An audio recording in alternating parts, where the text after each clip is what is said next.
In a nondescript warehouse in Hanslope Park, England, sit thousands of files the British government didn't want you to see.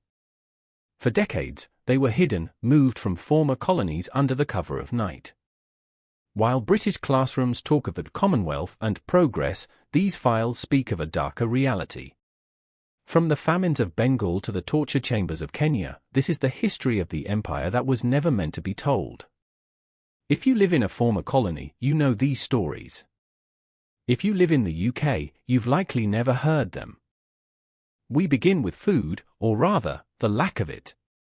In 1943, as Bengal starved, British officials were busy exporting 70,000 tons of rice out of the region.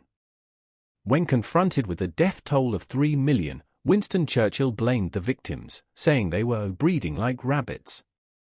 But this was a blueprint used before.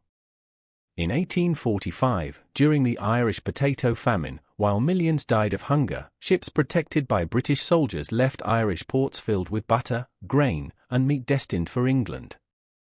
It wasn't just a famine, it was a policy. Before the world associated concentration camps with the 1940s, the British were using them in South Africa. During the Boer War, to crush a guerrilla uprising, the British military rounded up over 100,000 people, mostly women and children, and forced them into camps.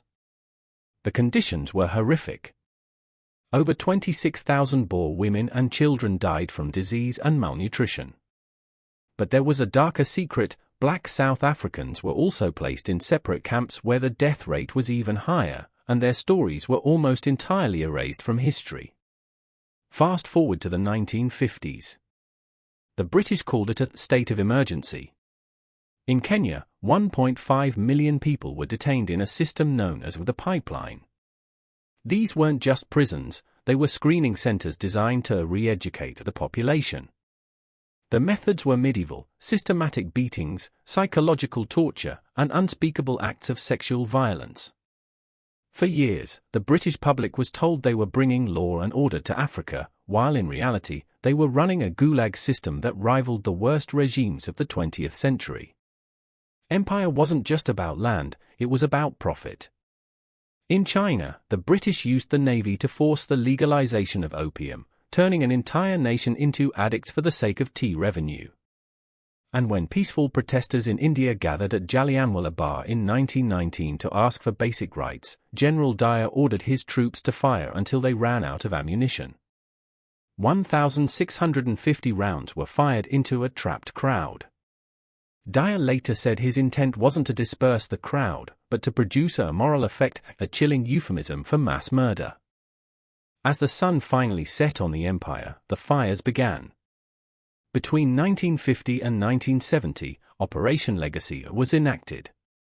In every colony, from Singapore to Kenya, British officials were ordered to burn, shred, or dump files into the sea. They were terrified of what a future international court might do.